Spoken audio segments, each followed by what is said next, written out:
talking about the sound of the shofar and how it is that the shofar is the scream, the inner scream of the Jewish heart to the creator of the universe. And this affects the inner heart of the creator of the universe.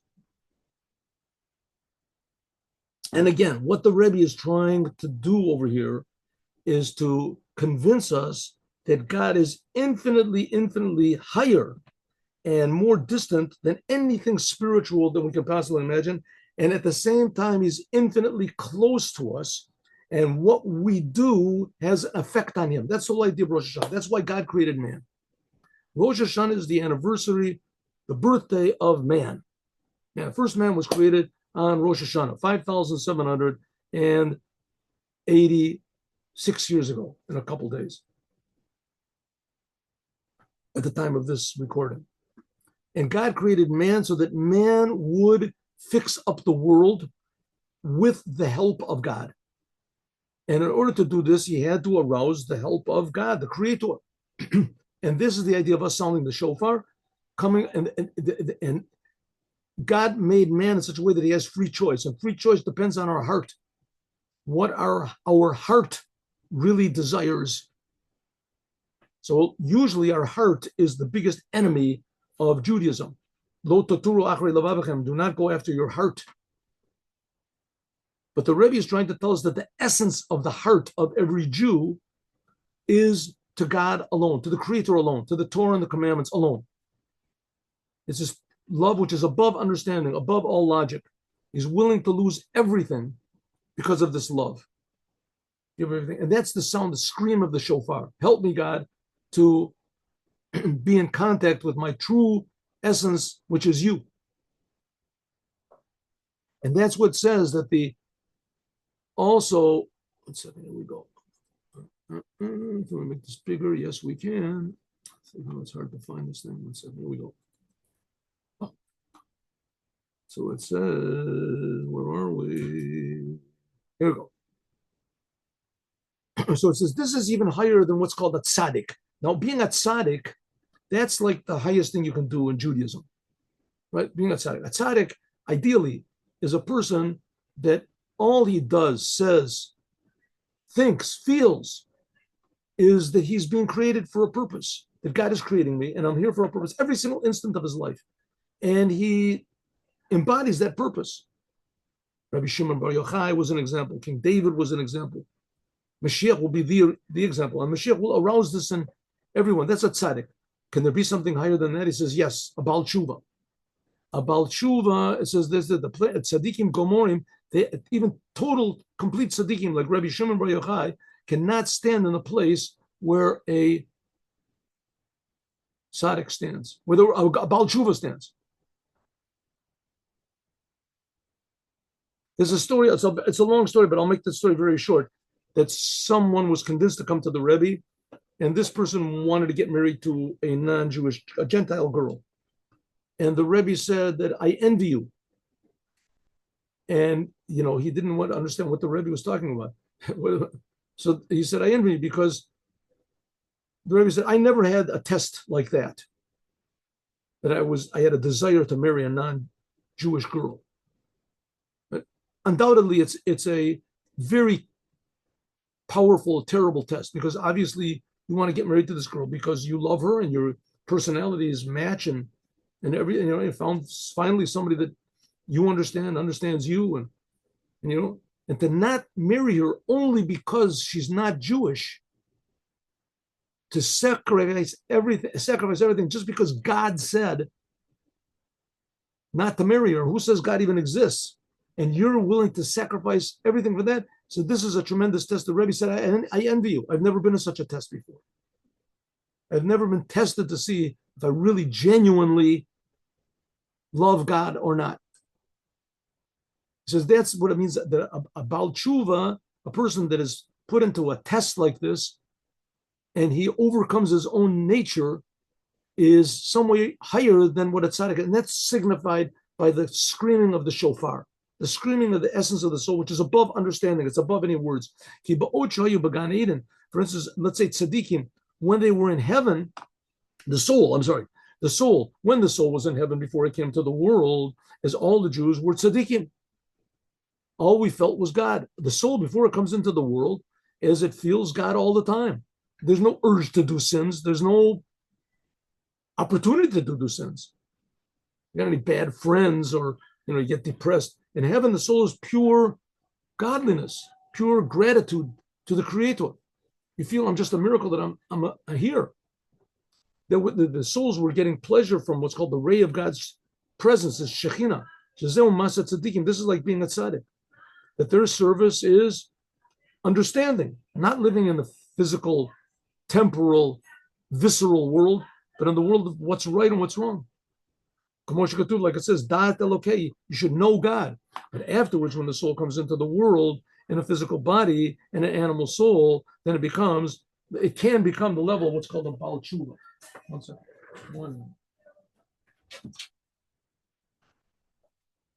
Then it's called a Baal Tshuva. What does it mean, a Baal Tshuva? Then it can burst through the darkness and come to his source above. Ki yesh mastir malim. There are things which conceal when we're in a body. Therefore, the scream comes out, the inner essence of the heart. God help me. Like the rabbis say, the ikar tshuva, that the main tshuva is in the heart. Pirish, what does it mean? Ki tshuva davka, because tshuva specifically, this is what reveals tshuva, returning to God. This is what reveals the true essence of the heart. Shula Maila, this is above even the level of tzaddikim. But tzaddikim, they come from what's called awareness. They're aware of God, but they don't have to fight against their own heart. They don't have to dig down deeper into a deeper identity which can combat their own selves. They don't have to do that. They've got no inner challenges. That's called tshuva, returning to God, returning. A tzaddik doesn't have to return. He's already there. This return is from the fact itself. When a person contemplates how far away you are from God. And that's what's called Al Gan Eden Takton. On the lower heaven, the rabbis say it's better that he should be judged in order to go to heaven. Kedai Kol Yasuri Gehenim, it's worthwhile all the pains of hell in order to go to heaven. If the lower heaven. This is a long story, and I'll try to make it short. There was a big sinner in Judaism. His name was Elisha ben Avua. And Elisha ben Avua, he was a tremendous Talmud. He was a tremendous scholar. He was one of the three people that went together with Rabbi Akiva. It says the four that went into heaven. And it says that he saw the deepest secrets, the oneness of God, and etc. And it made him crazy. He couldn't reconcile the fact that there's a world with God. He thought there was two gods, whatever it was. Anyways, he went out and he became a big sinner. And after he died, he couldn't go to hell because he had learned a lot of Torah and he did a lot of good deeds. On the other hand, they couldn't send him to heaven because he was an idolater, worshipped idols. He did all sorts of other terrible sins, But his Torah protected him. So it says one of his pupils prayed for him that he should go to hell. It says the pains of hell, just one instant of hell, is like 70 years of the pains of Job. So it says, Mutav Ladaina, it's better that he should go down to hell. All the pains of hell are worthwhile in order just to get to what's called the lower heaven. The lower heaven, that's called the world of Yetzirah. And Gan Eden Elyon, the upper heaven, this is even higher, without any limit. How much more so there is, right, for heaven. That's where the soul was before it came into the world. Bliss, health, truth. Then the soul comes into the world, and all there is Tuvia Bolton, right? A person. I got a name, I have a wife, I have a family. What happened to God? What happened to the essence of Ein Sof? What is it? What are you talking about, Ein Sof? I have to put money in the bank. I have to, hey, where's my shoes? What's going on? Right? Somebody knocked into my car. All of a sudden, you're not thinking about heaven. You're not thinking about God. You're not thinking about truth and bliss and nothing whatsoever. Right? All of a sudden, the world becomes a tremendous confusion. That's even a person that does Torah the commandments. So if so, we should cry. I should cry. Before I came into this world, I was connected to the truth. I never lost my temper. I never got depressed. I never was lazy. I never had desires for certain things. I never had no problems. I was clinging to the oneness of God. And now look where I am now. It should make me bitter. That's only, I'm missing out on the lower heaven. What about the higher heaven? Could be my soul is up there, and now it's come down into this cesspool of this terrible world. Wait, it should make me feel bad. How much more so I should cry, al richuko, that I'm far away from the essence of God. Asher yafesh, because it says that in this world I can get to the essence of God, something I couldn't go get into heaven. That's why it says it's better one moment of doing tshuva and good deeds in this world than all of the world to come. And where am I now? I'm not in the world to come, and I'm not doing tshuva, and I'm just stuck in my little, how do you say, little myopic reality. Asher mizeh yiyeh libo tzoach, therefore I can call out to God. Shofar. That's the idea of the sounding of the shofar. Kol pashut, a straight voice, and it comes from the inside of the heart. And afterwards, there's what's called shvorim. How do you sound the shofar, by the way? The shofar, there's three sounds of the shofar. There's what's called the tkiya, then there's shvorim, and then there's trua. Three types. Says the Rebbe, that's three types of weeping. The tekiah is a screaming out from the essence of the heart. The shvorim, that's genuchi genuach. That's a lave broken. Shavorim means to be broken. A broken heart. And teruah, that's this is arousal of mercy in your crying. By the way, you know where we learned this from? That you should make these three different voices? It's a connection of all sorts of different, this word, because in the Torah, it doesn't say you should sound the shofar on Rosh Hashanah. It says, Yom Teruah Yelachem. Just you have to sound some sort of a trumpet or something like that. It doesn't say shofar. But they learn from the whole Torah was given that way, right? The whole Torah has to be interpreted. It doesn't explain what tefillin is, doesn't explain what the Shabbat, which day Shabbat is, what it's not supposed to. Anyway, the Torah has to be interpreted. So from the different words and the different interpretations, the great holy rabbis, they learned that you have to sound, it's a shofar, you have to have shofar, and that you have to sound three different types of voices. Where do they learn that from? It says they learn it from the mother of Sisro. Sisro was an evil general that made war on the Jewish people. And this was the time what Devorah, son of Devorah. And he had a huge army, and he went out, and his mother was so happy. She had a son that was going to go out, that he was going to defeat the Jewish people and kill the Jewish people. She was so very proud of him. She's sitting in the window, and they're just waiting for my son to come back. And he didn't come back. So she's all of a sudden, stragglers, they came back, and this guy had his arm cut off, and this guy, where's my son? Where's he going to go? Nobody knows, so we don't know what. And suddenly, little by little, she realizes, the mother of Sisro, she realizes her son is not going to come back. So she has Ganuche Ganuach and Yolili Yolil. It says Yolili Yolil, that she starts to moan and cry, my son, oh, that's the Shvorim. And finally, that's where we learn it from, huh? Very interesting. That's transforming bad to good. Mizen, Nola, this comes, the Nimsha Tatia Ashenis, then it comes the second time we blow the sound, the shofar. Second.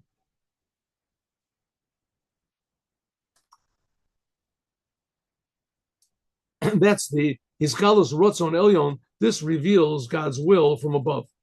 Okay, so let's explain this. I want to explain this. So how do you sound the shofar? It goes like this. Let's take Tkiya and then Shvorim Teruah Tkiya.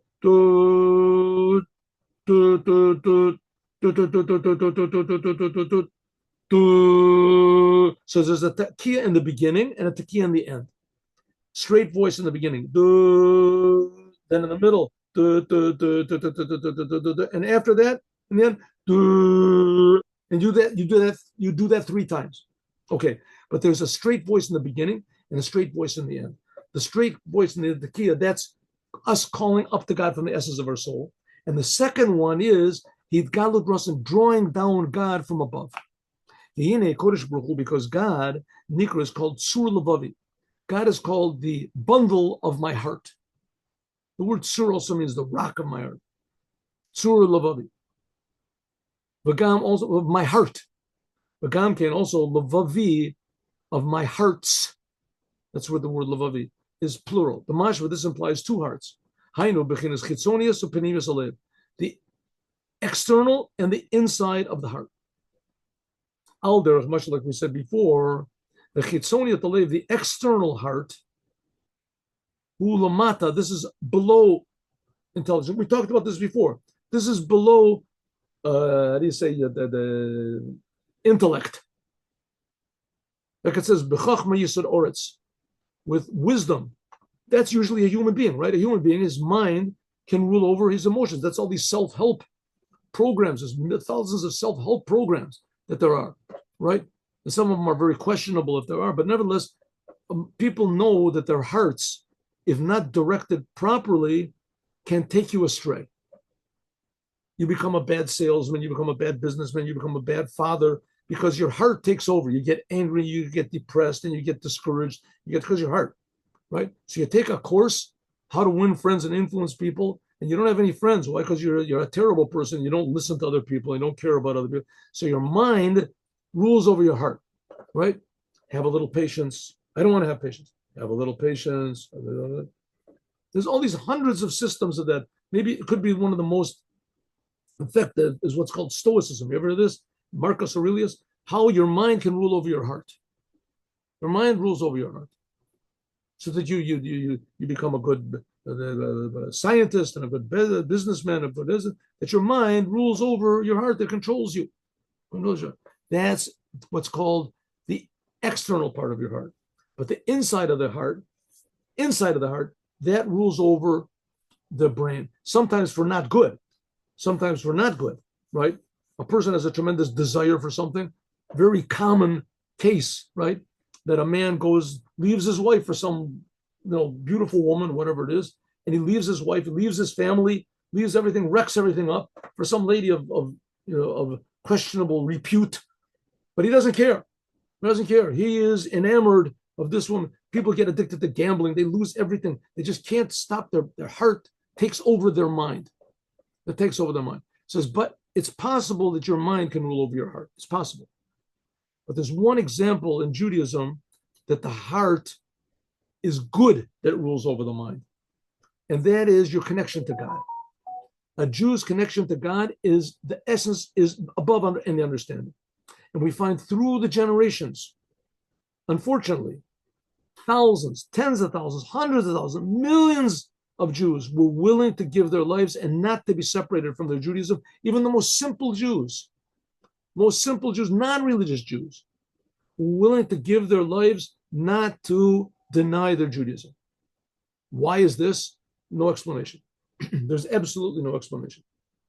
The only explanation is there's some little identity in the essence of the heart. Panimis alev, this is the upper will of God. Shalamaylam yachachmetz, above any wisdom. And that's what's kept the Jews going, right? The Jews have been murdered and holocausted and what it is, and the pogromed and driven out from all the countries, and they've been forced conversions and forced this and this. And the Jews have resisted, and they haven't had their own country, and they haven't had their own army, and they haven't had their own anything, right? And nevertheless, they stood firm. And now we have our country and we have our army, and we're not standing firm. We gave back lands. We want to give back land. We want to be friends with everybody. Okay, that's a different story. We'll talk about that later. But the essence of the Jewish heart is power. Eitan, it's called. This is above any sort of intellect. And this is called asiya. This is what's called action. Oh, I'm sorry. I skipped. I read it wrong. Chachma is just called like action, like deed, regarding this essential will. When you really, will is a human thing. Deed, a chicken can kick a stone, right? Chicken can kick a stone. Says the Rebbe, our wisdom can, in compared to the essence of the soul, the upper will of God, this essence of our heart, our greatest wise people, the wisest of the wise, Moses, the wisest Jew that there was King Solomon, right? Compared, if you take it in reality, compared to the essence of the soul, is like a chicken kicking a stone. It's like a nothing. Nothing. It's not real. The ultimate reality is the essence of God. That's why it says Moses was the most humble person in the world. Humble person in the world, because he realized that the essence of a Jew is something which is totally above and beyond intellect. It's above and beyond even the Torah. Even if a Jew transgresses the whole Torah, from the essence of this soul, it jumps him back, puts this Jew back into place, resets the bone. That regarding this upper will, the essence of the Jewish soul, like it says, Kulam b'chachma asita, the whole world was made with God's wisdom, and it's just made. It's just action. It's just like I said, like a chicken kicking a stone. It's nothing. Bechinas tekiah, but the first sound of the shofar, which this is a simple blast. This is a revelation of the inside of the heart, which is the inside of God's will, which is above any type of wisdom whatsoever. And on this it says, Hashem Elokim b'shofar yotaka. On this it says, God will sound the shofar. God himself sounds the shofar. That's coming from the essence of the heart. What's going to be the shofar of Mashiach? Ooh, that's even going to be higher. We haven't gotten to that yet. We're going to get to that. Come on, there are commercial, for instance, like that Takia, the simple voice. This is in Zechariah, in the prophet Zechariah. It says, God will sound the shofar. In the future, this is also talking about Mashiach, but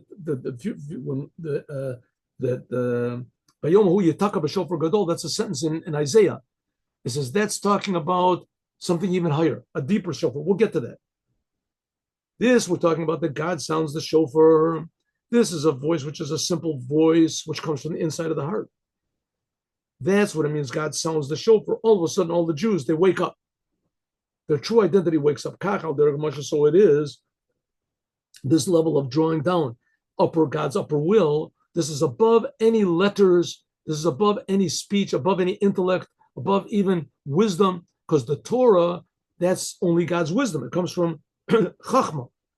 But that main, and the Torah is letters. That's the main thing. Like that the rabbis say, all of the Torah is names of God. But that's letters of the Torah. Al Shem there, that's why it's called Mikra. That's why the Torah is called Mikra. The 5 books of Moses is called Mikra. Lashon Kriya. When you read the Torah, you're calling out the names of God. And by means of this, you turn to God, and God turns himself to you. Therefore, a negia poselbo, v'kach chaser v'yeter. Therefore, in the Torah, if one letter touches another letter, then that disqualifies the Torah. You have to separate the letters. Sometimes you can, sometimes you can't. And if you miss one letter of the Torah, or there's one letter extra, then it disqualifies the Torah. Because the main thing is in the letters. That's the Torah. That's God's wisdom, the Torah. But the upper will of God, this upper will of God, this is what's called the inside of the heart. This is the level, this call, the simple scream of the heart, which is above any letters. And that's what it means. How do we make God a king? How do we make God remember? This by means of the shofar. Says the Rebbe even more. By means of, when this essence of the soul is revealed, it fills all of the blemishes which were made by means of sins. How do we get rid of our sins? Only we can get rid of our own sins. But of course, it has to be in partnership with God. But the essence of our soul is already connected to God.